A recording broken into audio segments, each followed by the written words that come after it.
గురుకులు ప్రతి తరంలో ఉంటాయి. వ్యతిరేకించి ఒక మోకు ఉంటుంది. సాతాను సంబంధులు ఎప్పుడు ప్రతి జనరేషన్లో ఉంటారు. నువ్వు వాళ్ళ మీద ఫోకస్ పెట్టుకు, నువ్వు చెప్పాల్సింది చెప్పు అంతే. సిలువను గూర్చి చెప్పు, వార్తను గూర్చి చెప్పు, జ్ఞాపకం చేసుకుని చెప్పు.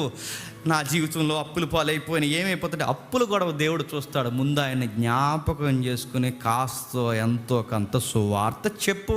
నీ అప్పులు గొడవ ఆయన చూసుకుంటాడు.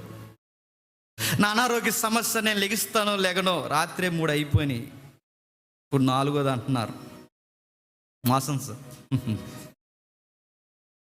బాగా నీరసం వచ్చేసింది, చచ్చిపోతానేమో ఇంకా 5వ అయితే.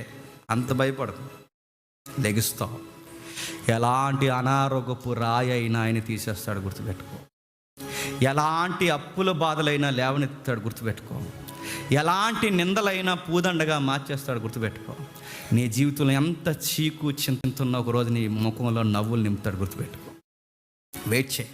ప్రభా, నేను మొయ్యలేకపోతున్నాను, ఈ రాళ్ళ సంగతి ఏంటి ప్రభా, నాకు బతకాలనిపించలేదు, ఈ బరువు వద్దని అనుకో. ప్రభా, రాళ్ళ సంగతి నీకు వదిలేస్తున్నాను, నువ్వు చెప్పిన సువార్త నేను జ్ఞాపకం చేసుకుంటాను. ఓ క్రైస్తవుడు దేనిని బట్టి ధైర్యంగా బతకాలి తెలుసా? ఆయన తిరిగి లేచాడు. అదే మన ధైర్యం.